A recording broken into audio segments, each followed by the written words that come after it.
Esses tempos agora eu decidi que eu queria aprender a costurar. E aí eu comecei a pensar no meu passo a passo pra eu virar uma grande costureirareira. E aí eu comecei a perceber que a minha cabeça enxergava o aprendizado da mesma forma.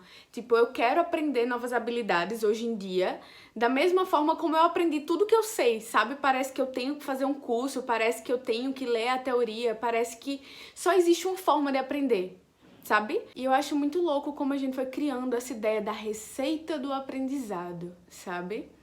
E eu comecei a pensar em tudo que está envolvido na minha ideia de aprender. E eu fiquei muito chocada com tudo que eu fui pensando, sabe, sobre a minha trajetória do aprendizado. Primeiro que a gente tem essa ideia muito fixa de que aprendizado envolve esse mecanismo de esforço, né? Para aprender eu tenho que estudar muito, me esforçar, estudar coisas que eu não me interesso, porque isso vai ser importante para uma finalidade. E aí vem a segunda parte, você aprende para alguma coisa, tem que ter alguma finalidade. E é muito doido porque isso normalmente está relacionado à sua profissão, né? Você aprende para exercer algo.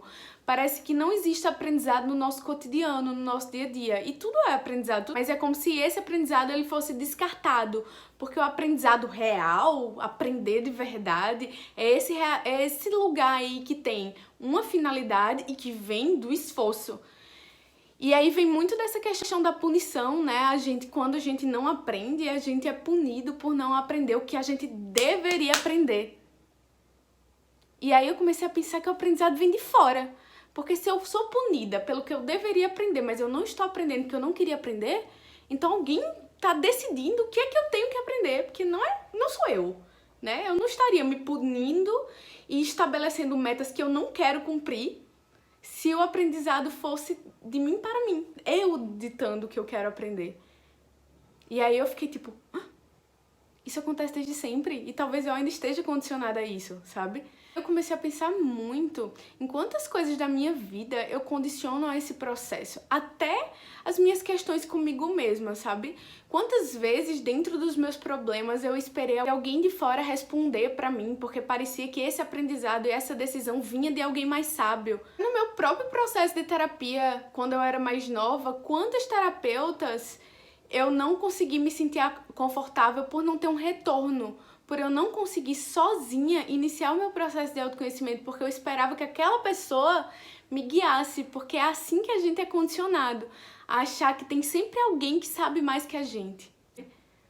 E se não for, sabe? E se no fundo o nosso aprendizado, e se no fundo a nossa vontade de evoluir não precisar de finalidade, e se não precisar de vir ninguém de fora, e se sempre quando se trata da nossa vida, quem sabe mais é a gente mesmo. Olá, meus doidinhos! Como vocês estão? Como foi a semana de vocês? Pra quem é novo aqui no canal, acho que nos últimos vídeos eu não me apresentei, mas eu me chamo Yane. O Divã de Quinta ele existe há alguns aninhos aí, né? E eu normalmente compartilho as minhas experiências aleatoriamente e algumas delas associadas à minha experiência com ansiedade, com alguns transtornos mentais que passei ao longo da minha vida, né? Hoje, especificamente, eu queria falar sobre o processo de aprendizado. Para começar a falar disso, eu queria começar fazendo uma pergunta para vocês. Vou deixar essa pergunta aqui no ar. Como é que vocês aprendem? Se vocês quiserem aprender uma nova habilidade, como é que vocês enxergam o processo de aprender? Quando vocês estão, por exemplo, fazendo um curso ou aprendendo uma nova habilidade, vocês acham que esse aprendizado ele precisa ser avaliado por alguém de fora obrigatoriamente? Você só vai aprender se você passar nessa avaliação externa? Ou você considera já o aprendizado alguma coisa assim, sua? Porque eu acho que isso tem tudo a ver, sabe? Quando eu tinha minhas maiores crises de ansiedade, eu costumava ser muito rígida comigo mesma. No sentido de que, assim, eu até aprendia a me dar a folga quando eu estava em crise. Mas quando eu saía da crise, pelo fato de que na crise eu não conseguia fazer nada, quando eu saía dela, eu tinha que compensar, sabe? É como se eu tivesse a obrigação de trabalhar o dobro, trabalhar o triplo, me esforçar ao máximo, porque eu sabia que quando eu quebrasse, eu não conseguiria fazer nada. Então eu vivia nesses ciclos, sabe? De ou fazer nada ou fazer muita coisa. Inclusive, acho que já devo ter falado várias vezes disso aqui no canal. E eu comecei a perceber que vinha muito dessa questão compensatória, sabe? Porque desde criança, quando a gente fala de aprendizado, a gente vem desse condicionamento de sermos avaliados e de quando você falha em uma avaliação, você tem que compensar na próxima. Então a gente começa a desenvolver esses mecanismos de parecer o tempo todo que a gente tem que estar compensando, né? A gente trata os nossos erros como algo compensatório, né? Ou punitivo. Você ou é punido ou você tem que compensar por aquilo que você fez. Engraçado que, curiosamente, depois de começar a perceber esses pequenos detalhes, eu comecei a associar muito vários comportamentos que eu tinha na minha vida com coisas que vieram de como eu aprendi a aprender. Entendem? Do meu processo escolar, da educação que os meus pais me deram e de como tudo é condicionado a isso. Muito doido, porque pensando nessas questões eu comecei a observar que a gente sempre espera que o aprendizado parta do outro e a gente tem muitas noções de certo e errado, né?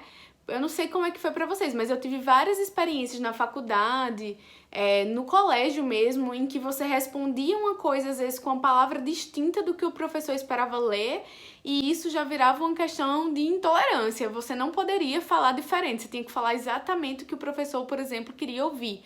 Da mesma forma na relação com os nossos pais, né? Quantas vezes a gente não faz coisas que não seriam exatamente erradas, mas a frustração deles, da gente não fazer exatamente o que eles esperam, dá essa ideia que é nos passada como erro.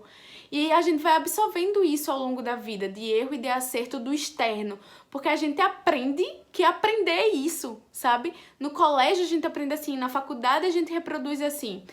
E na época do mestrado eu lembro que eu li muita coisa sobre essa questão da educação expansiva, da educação libertadora, de quebrar essa hierarquia do aprendizado, sabe? De colocar, por exemplo, o estudante, o aluno no poder sobre o aprendizado dele, do professor ele ter essa questão de desconstruir o próprio ego enquanto dono da sala de aula e ele se colocar na mesma posição do aluno, porque ele também poderia aprender com a troca, e a gente aprende com a troca, né? Na minha profissão, todo dia eu tenho aprendido com essa troca.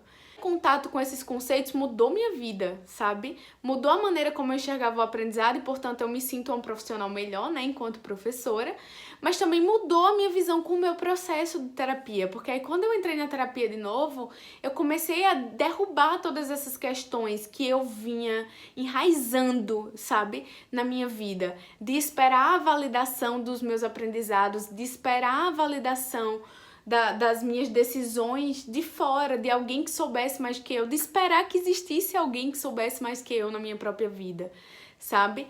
Também mudou muito a minha relação com os meus próprios erros, porque eu comecei a perceber que essa questão da gente se punir, da gente estar sempre vigilante com cada decisão que a gente toma, porque parece que tudo é muito definitivo, parece que tudo tem que ter uma finalidade muito certa. Porque se a gente pensar, a gente é educado, né? A gente entra no colégio pra quê? Para começar a criar uma base, para no ensino médio a gente escolher um curso, para a gente entrar na faculdade, para se profissionalizar, para ter uma profissão que é o que você vai fazer para o resto da sua vida. Então, o nosso processo educacional coloca nas nossas cabeças que aprender e tomar decisões tem a ver com esse local, sabe, de definição, de finalidade, de você estar aprendendo para alguma coisa sempre, e aquilo ali é muito definitivo para a sua vida. E aí essa desconstrução me fez enxergar os processos, a jornada da coisa de forma diferente. Me fez enxergar o processo de aprender como uma coisa legal, inclusive, uma coisa agradável, uma coisa que não envolve um esforço sobre-humano, uma coisa que é orgânico da minha curiosidade, sabe? Hoje em dia, quando eu penso em aprender alguma coisa, eu penso em aprender alguma coisa que eu tenho curiosidade de aprender, de entender. E se eu não conseguir, se eu ficar sem tempo e se eu não tiver mais vontade de estudar aquilo a fundo, eu posso deixar aquilo pra lá, tá tudo bem, eu não preciso aprender coisas definitivamente. Eu tenho o direito de mudar de ideia, porque quem tá no controle disso, quem tá no centro de tudo isso sou eu, sabe? Eu acho que esse vídeo é muito mais pra despertar esses questionamentos em vocês do que pra eu chegar a alguma conclusão, sabe? Talvez chegar a uma conclusão com tudo isso fosse uma coisa que eu precisasse falar muito, mas despertar a curiosidade de vocês. Será que essa necessidade que a gente tem de fazer tudo muito rápido vem da gente ou vem do nosso processo de educação? Será que se a gente tirasse a finalidade da coisa, a gente não estaria aprendendo muito mais todo dia por curiosidade? Se a gente não precisasse aprender só algo que nos desse dinheiro, que virasse uma profissão, ou aprender algo que nos tornasse melhor no que a gente já faz profissionalmente. Se a gente pudesse aprender pra nada, só porque a gente quer. Será que não mudaria o que a gente tava aprendendo todo dia?